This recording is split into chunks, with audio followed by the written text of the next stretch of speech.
मैं हूं जहांगीर रियासत। न्यूज़ ऐप के में आपका स्वागत है। हमारे साथ बात करने के लिए मौजूद गुड्डू भाई और हमारे जफर भाई। क्या भूमिका रहेगी अब इस हमले के बाद में, क्योंकि प्यार महाराष्ट्र के अंदर लोकप्रिय नेता बनते जा रहे हैं सिटिंग एमएलए जितेंद्र आव्हाड।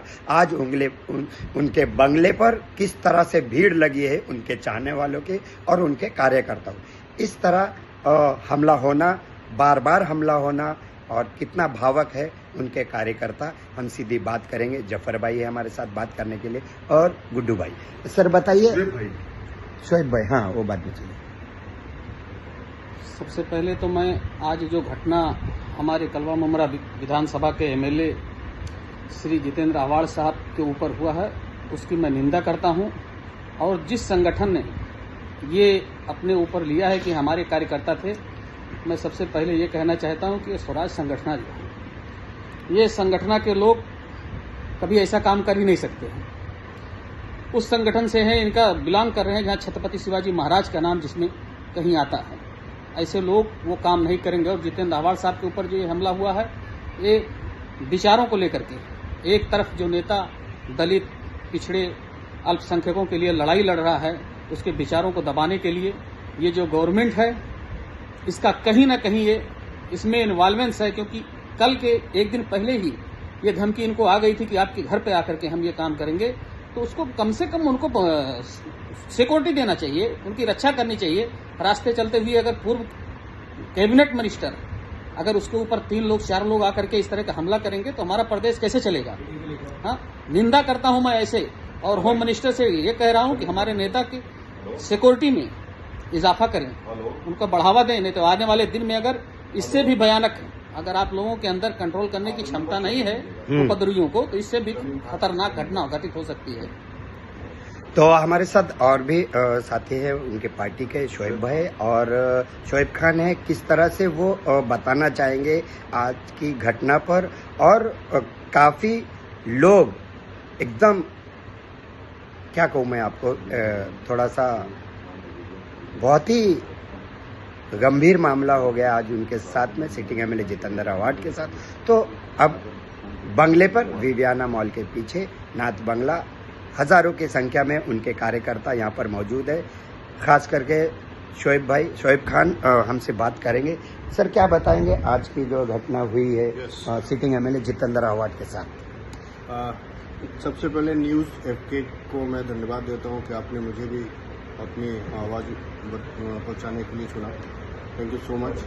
आज की ये जो घटना है, ये घटना बहुत निंदनीय है। विचारों की लड़ाई है ये, इंसाफ की लड़ाई। जो जितेंद्र आव्हाड साहब एमएलए साहब जो लड़ाई लड़ रहे हैं ना, इंसाफ और विचारों की लड़ाई लड़ रहे हैं। तो जो भी ये संगठन है, वो संगठन को मैं बताना चाहूँगा कि आप इंसाफ और इस तरह की लड़ाई में आप वो लड़ाई लड़िए। रोड पे आके किसी के ऊपर हमला करना, ये कहीं से भी इंसाफ की बात नहीं है।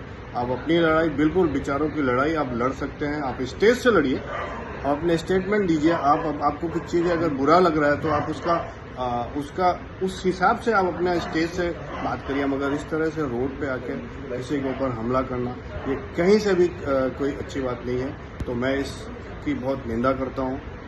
Thank you so much. तो ये तो बहुत अच्छी बात कही इन्होंने, शोएब खान ने, कि यदि किसी को तकलीफ है, यदि कुछ भी दिक्कत है, तो पत्र व्यवहार करके या फिर मामला दर्ज करा के तो उसका हल निकलेगा। लेकिन पीछे से हमला करना, रोड पर आकर, और इस तरह से, यानी कि सिटिंग एमएलए जितेंद्र आव्हाड जब ट्रैवलिंग में थे, पीछे से जाके पथराव करना, डंडे से उनके ऊपर हमला करना, तो ये सही नहीं है। हमारे साथ बात करने के लिए बबलू सेमना भी हैं और क्या कुछ कहेंगे आज के हमले पर।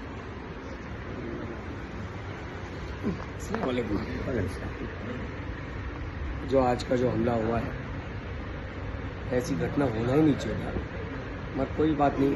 ये हिंदू संगठन की जो भी प्रहार संगठन है, उन्होंने जो हमला किया है, ये निंदनीय है। क्योंकि ये लड़ाई विचारों की है। क्योंकि डॉक्टर जितेंद्र आव्हाड साहब कभी भी पिछड़ों को, शोषितों को, मुसलमानों को, ओबीसी समाजों के, ये जो जितनी भी समाज के लोगों के लिए लोग लड़ते रहे, उनकी उन समाज के लोगों के लिए आवाज़ उठाते रहे, मगर आपको विचारों की लड़ाई लड़ना चाहिए था, न कि क्या भयाड़ हमला जो बोले उनके जो हमला किया गया है ये निंदनीय है, ऐसा होना नहीं चाहिए था। मगर मेरे को महाराष्ट्र सरकार से और महाराष्ट्र गवर्नमेंट से एक निवेदन है कि ये जो भी जिस लोगों ने भी हमला किया है उनके ऊपर कड़ी कार्रवाई की जाए, उनको जल्द अरेस्ट करके उनको अवार साहब को और हमारे जिनके कार्यकर्ता हैं उनको न्याय दीजिए। और दूसरी बात ये कहना चाहूँगा कि ये जो भी संगठन ने ये जो हमला किया है उसको तुरंत महाराष्ट्र में बैन किया जाए। तो मैं यही एक निवेदन महाराष्ट्र सरकार से करूँ। आपके ही जितेंद्र आवाड को क्यों टारगेट किया जाता है? और भी नेता है, किसी पे हमला नहीं होता है? क्योंकि आपको पता होना चाहिए कि जब इसके पहले भी हाजी मलंग पे जो कार्रवाई हो रही थी वो आपको पता है कि वो 40 से 50 साल पुराने वहाँ घर थे। उसके बाद और बारिश में महाराष्ट्र सरकार का शासन का एक रूल है कि कोई भी बारिश में कोई भी झोपड़े हो, घर हो, कोई भी तोड़ा नहीं जाए। उसके बावजूद भी हाजी मलंग पे कार्रवाई की गई थी। अवार साहब ने ये विषय को लेकर विधानसभा भी इस प्रश्न को उठाया था। उसके बाद विशालगढ़ का जो मुद्दा था, फिर गजापुर में जो हमला हुआ, हाँ आपको पता होना चाहिए कि वहाँ कम से कम 500 घर है। 500 घरों में से कम 420 घर हिंदुओं के और 70 घर मुसलमानों के। उसके बावजूद भी हमला किया। कभी भी ऐसी नौबत भी नहीं आई थी कि हिंदू मुसलमान की वहाँ कोई घटना घड़ी, मगर बाहर के लोग आके वहाँ माहौल खराब करके मस्जिद पे हमला किया गया, हमारे कुरान शरीफ की बेहुरमती से उनको जलाया गया। ये सब घटनाओं से मुसलमान समाज है, हमारा जो समाज है बहुत आहत है। इसीलिए उनके बारे में वो विषय को लेके अवार साहब बार बार ये विषय को उठा रहे थे, क्योंकि जो लोगों ने हरकत की है उस पर कड़ी कार्रवाई करने के लिए प्रशासन